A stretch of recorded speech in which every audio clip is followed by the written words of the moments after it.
A new era has begun in the Vatican with an historic appointment. The new Pope is the first American leader of the Catholic Church.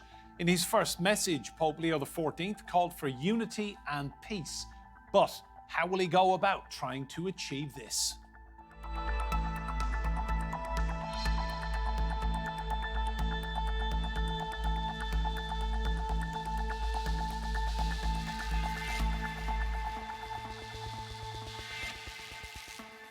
Hello and welcome to Roundtable. I'm Enda Brady. Now, the new head of the Catholic Church was born in Chicago and worked in Peru for more than 20 years. Robert Prevost, who is 69, will now be known as Pope Leo XIV. He was made a cardinal by Pope Francis in 2023 and follows in his predecessor's footsteps during a turbulent time in the world. So, why was he chosen to be pontiff? And how much will he continue the legacy left by Pope Francis? Applause and cheers for Pope Leo XIV, the first ever American pontiff, as he made his way through St. Peter's Square. Taking his first ride in the Pope Mobile on Sunday, he waved to Catholics who'd gathered from around the world, pausing at times to bless babies, in a sea of around 200,000 people. At his inaugural Mass, he spoke in Italian with a call for social justice and peace. We cannot forget our brothers and sisters who suffer from the wars. In Gaza, children, families, the elderly, those who have survived, are suffering from hunger. In Myanmar, new hostilities have claimed innocent young lives. The martyred Ukraine is waiting for negotiations for a just and lasting peace to finally happen. Leaders close to conflicts greeted the Pope, including Ukrainian President Volodymyr Zelensky and US Vice President J.D. Vance. Born Robert Francis Prevost, Pope Leo XIV was raised in Chicago by parents of Spanish and Franco-Italian descent. The Vatican has described him as the second pope from the Americas, as he served in Peru for 2 decades. Benedicat vos omnipotens Deus. Pope Leo has long been regarded as a peacemaker and a quiet yet effective diplomat with a deep missionary focus. So, what will he bring to the biggest role in the Roman Catholic Church? Well, before we meet the rest of our guests, let's go to Rome and speak to Cardinal Michael Churnney. Cardinal, thanks for joining us on Roundtable. You know Leo, you've worked with him. What's he like? Pope Leo is very soft-spoken. He's a great listener. He's the one who listens more and speaks the least, and he's always very well prepared for whatever we're dealing with. I would say those are three outstanding characteristics. And tell me, what was your reaction when it was him? Was it always going to be Leo, or were you very shocked? No, I was just very joyful, very joyful. I'm very happy with how the Holy Spirit guided us to make this choice and to vote for him. And for outsiders who are just learning about Leo, how different to Francis do you think he will be? Every Holy Father is different from his predecessor, and every Holy Father carries forward everything that his predecessors have done, and then sets his own style. So it's really too early to say how different he will be. He has begun, I think, very well. I think he's communicating well with everyone. His choices or decisions or activities are getting the point across, and but more than that, you'll have to wait a few months to get the good answers, And tell me, Cardinal, can he be a voice for peace in Gaza in the way that we saw Francis every single evening FaceTiming priests in Gaza, sending love, sending respect, and just letting them know that we are thinking of them. Can he be that voice for peace? What I would say right now is that he will certainly be a voice and even I would say a force for peace. It's the very first word he pronounced as Holy Father, peace, the peace of Christ. And so the answer is certainly yes, but we'll have to wait and see how he does it. Pope Francis found his way, which was very touching, very creative, and very significant. And now let's see how Pope Leo does it. He will certainly pray for peace and do everything possible for peace. What should we make of him being American? Do cardinals take nationality into account? Do they look at who's important in the world, or does that simply not matter to you guys? First of all, let me clarify. He's for us. He's not American. He's from the Americas. Do you see the difference? Yeah. So he's from the Americas, and so was Pope Francis from the Americas. But in fact, Pope Leo comes from two countries in the Americas. But they're two countries, and so you want to hang on. You want to hang on to that. And secondly, no nationality. Race, color, size, these criteria are not relevant when choosing a Holy Father. And Cardinal Michael, where do you think he will visit first when it comes to planning an overseas trip? Is he likely to go home to the United States, or do you think he just might go somewhere else? No, I'm pretty sure that the first place he'll go to is Nicaea, which is now in Turkey, to celebrate the anniversary of the Council of Nicaea. Maybe it's a question of timing, and maybe it'll be the second trip. But I'm quite sure that this is the priority, and it's of enormous historical, but also of a very very great ecumenical and interchurch importance. And so I'm guessing. I'm not his spokesman, but I'm guessing he'll be going to Nicaea.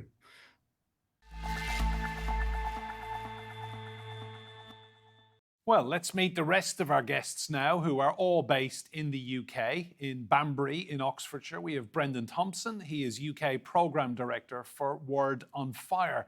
Joining us from Shrewsbury is Natalie Orefice. She is a spokesperson for Catholic Voices. And here in the studio with me, we have TRT World correspondent Paul Hawkins, who reported on the selection of the new Pope from the Vatican. You're all very welcome to Roundtable. Paul, to you, first of all, you were there at the time. Give us your impression of the atmosphere and, I guess, the sense of surprise when he appeared. Well, first of all, the surprise that the white smoke appeared after only 4 voting sessions. I'll be honest, it took a lot of people by surprise. There were shrieks in the crowd, and then everyone turned around, and then people started flocking towards St. Peter's Square, and the square packed out, the roads around were packed out, and there was this sense of anticipation. And then you had that cry of habeas papum, and then emerged through the curtains, and many people were squinting and, who's that? That is, oh, hang on, who's, and there were kind of murmurs around, who's that? And then few people, oh, that's Cardinal Prevost. He's an American. So people were then trying to go on their phones to find out who Cardinal Prevost is. He wasn't on a lot of people's shortlist. They didn't know who he was. The phones weren't working because everyone was on their phone. And so people were kind of trying to talk to whoever they were squashed up next to. And we kind of had, well, he's an American, but we still don't know much about him. Then he came out in the crowd and he gave that speech. And it really was quite a remarkable moment because a lot of people were wondering, an American Pope, what does that mean? Is this someone who's going to be aligned with the White House? Is it going to be someone who's against the White House? Is he going to be strong on social issues, conservative, liberal, traditional? Is he going to be a continuity candidate like Pope Leo? But it was an extraordinary moment to be there for the first American Pope in the Church's history. Natalie, to you, what does it mean then, an American Pope? What can we expect? Well, I think the description of more of an international Pope would be correct because, yes, he was born and raised in Chicago, but he spent over 20 years in Peru and he's a Peruvian citizen. And I've particularly enjoyed some of the very short interviews of his brothers describing him growing up. and they speak of his great affection for Peru and the fact that his favourite time has been being a missionary in Peru. So I think he has a much broader worldwide perspective than just being an American. Brenden, to you, what do you think Leo's number one priority will be now? You know, he's just getting into his rhythm, planning his papacy. What do you think is top of the list? Well, it was fascinating when he spoke about why he chose the name Leo. So it made us think of the previous pope with that name, Leo XIII. And he said that Leo XIII was helping the church to face the first industrial revolution and its impact on workers, on the destitute, those suffering under poverty. You're thinking about trade unions, how the church interacts with the modern world as it was emerging. He says we're at a time of a new industrial revolution, but this time is about artificial intelligence. So wanting the church to meet this in this challenge of communication, of how it affects workers, how it affects people's sense of human dignity. How can these tools be used, these incredible tools that he says have great potential, but to use them in a way that promotes human dignity. So that's what he seems to say as he's been talking about the choice of name Leo XIV. Natalie, is it just a coincidence, really, then, that in the age of President Trump, we suddenly have out of nowhere an American Pope? Well, I think so. I mean, it's, the Holy Spirit's at work. President Trump is a global leader, a very powerful man.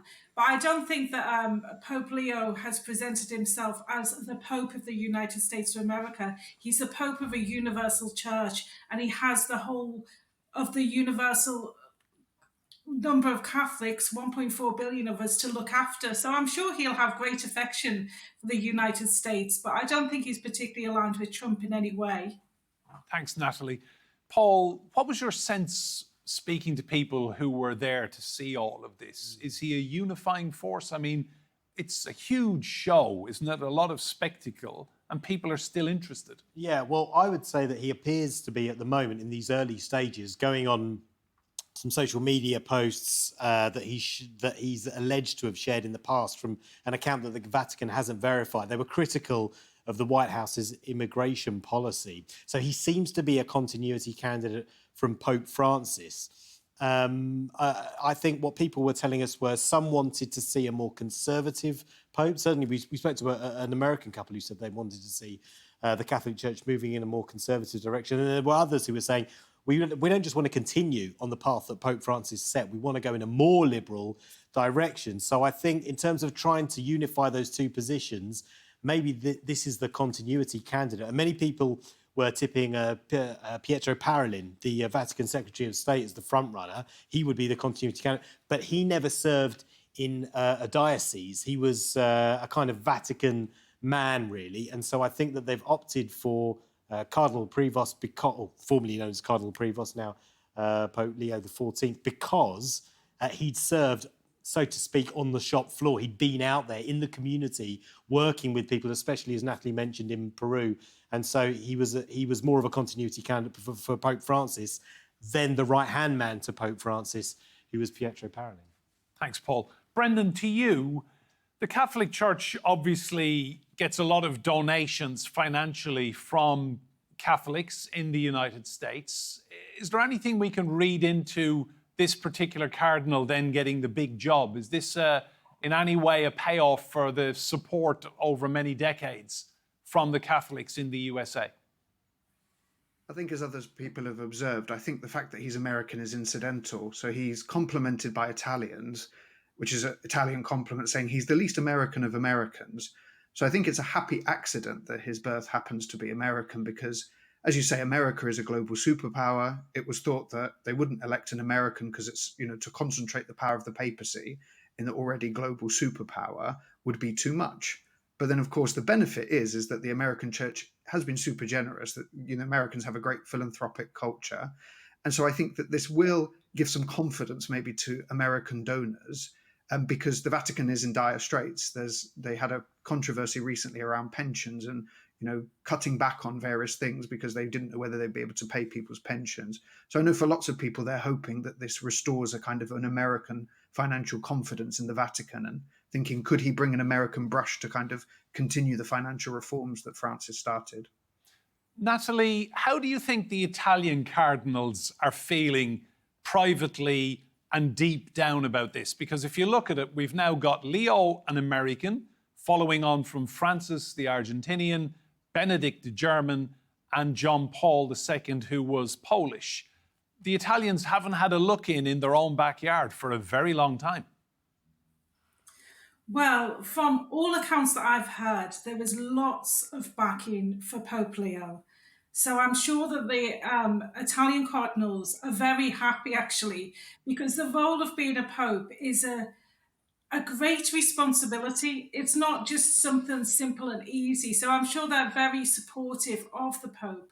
And the church is obviously, I'm married to an Italian, so I could just say, the church in Italy is wonderful, but it doesn't mean that it's centered on just Italians themselves. The church, has always been a worldwide organization. So I'm sure that the Italian bishops are delighted that Pope Leo is there. He speaks fluent Italian. So he's lived in Italy now for a couple of years, based at the Vatican. So he's well immersed in their culture. So I'm sure they're delighted with him.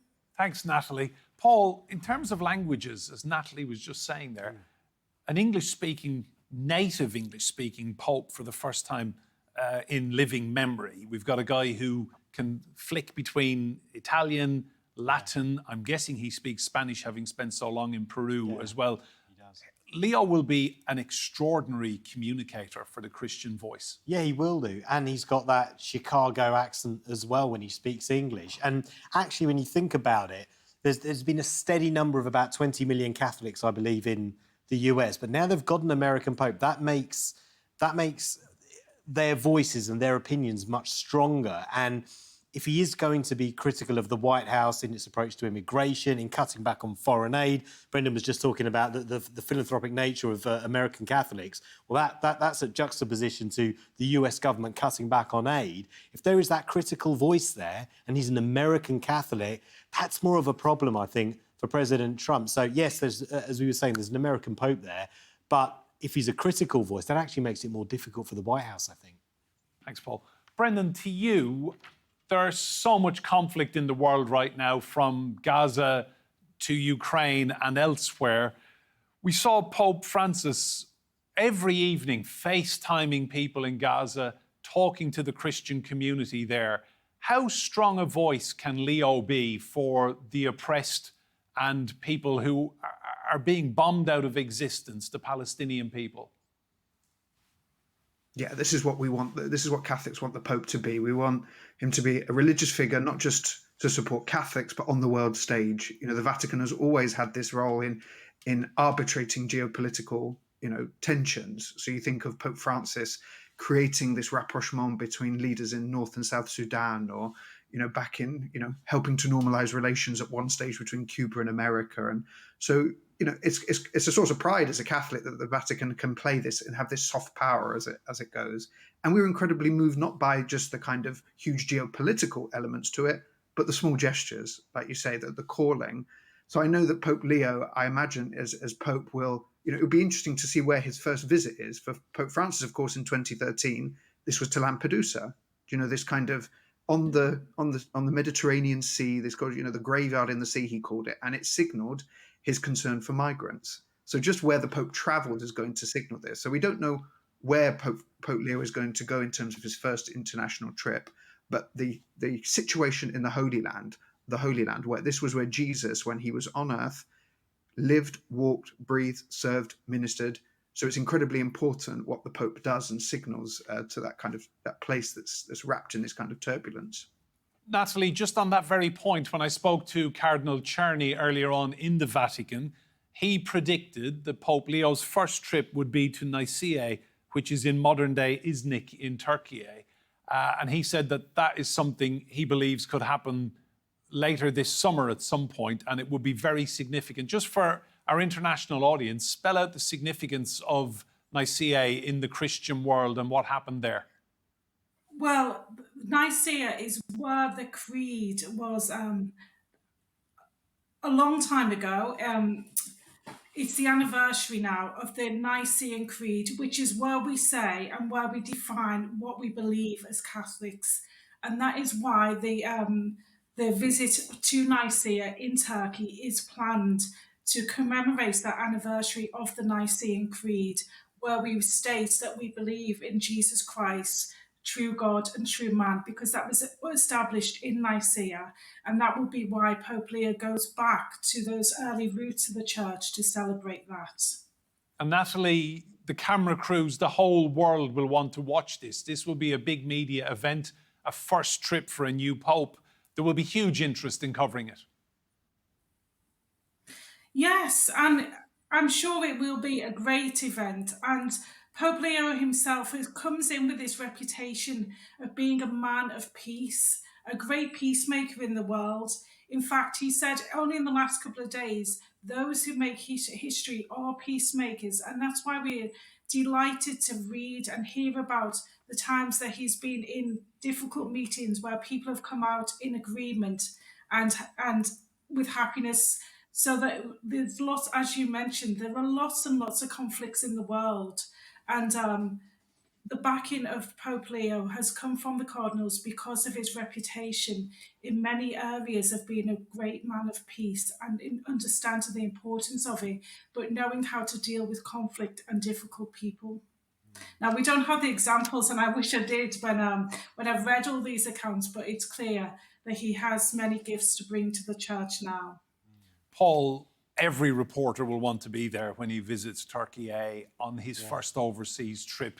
This will be the kind of setting of the tone for his papacy. Yeah, absolutely. Yeah, everyone will want to be there for the first trip. And because we're still in the very early days, in the, so to speak, honeymoon period of his papacy, we don't really know exactly what his views are and which direction he's going to take the church in. So everyone's going to want to be there. He's what do we know about him? Well, we know that we think he's been critical about views on people who are tough on immigration, but also he's a tennis fan as well. Recently, he was pictured with Yannick Sinner, the tennis player. You may have seen the pictures of it. Yeah, quite remarkable, really. Sinner in the Vatican. Yeah, indeed. Oh, yeah, that's very good. And also, I was hearing from one woman from the Catholic community in Chicago who said that we're still trying to get used to the term Pope Leo XIV because we've always known him as Bob. Brenden, to you, you mentioned the finances and the kind of where the Vatican is now financially at the moment. What are the issues there? How much work has he got to do to kind of get the church back into the black, if you like? Yeah, there was Pietro Parolin was being implicated for a property deal that where the Vatican lost over 140 million recently, and there was a Cardinal Becciu, who used to be the kind of chief of staff, who had lost his cardinal voting privileges as a result of this deal as well. So there's all of this in the background, and Pope Francis had tapped a famous Australian cardinal, Cardinal Pell, a number of years ago to come in and try and sort the finances and ask very basic questions, and found the whole system impenetrable. So just in the way that every Catholic would want their local parish to steward the money that's given well for holy purposes, that an impenetrable system like the Vatican, kind of famously, this pots of money kind of sitting in very dark places, we want to see that become fully transparent. So I think there is a huge reform, and Francis did a lot to try and put this reform on a footing, but there's still more that needs to be done. Natalie, give me a sense of the excitement then in the Catholic community, having a native English speaker, a younger pope, someone with a lot of energy, and he is clearly a very switched on geopolitical operator. Well, it's actually very difficult to describe. But even just seeing his vitality, his energy when he's walking, because Pope Francis was he was a great pope, but a very elderly, very sick man towards the end. So it's significant to see him striding across the road and walking with such energy. And I noticed even his emotion when he stepped out before us for the first time, seeing that emotion and getting some insight into what it meant to him to take on this responsibility to lead the church was very moving. And I've just been delighted to see the overwhelming positive response from both Catholics and non-Catholics towards Pope Leo since he's been elected as Pope. I noticed those first couple of hours in the first evening when people didn't really know who he was, guessing, will he be good or bad? And I tell you, by Friday lunchtime, every report, every person I spoke to, every blog I looked at was very, very positive. So we're all just super excited and praying for him a lot, because it's a big deal to be leading the Catholic Church in the world today.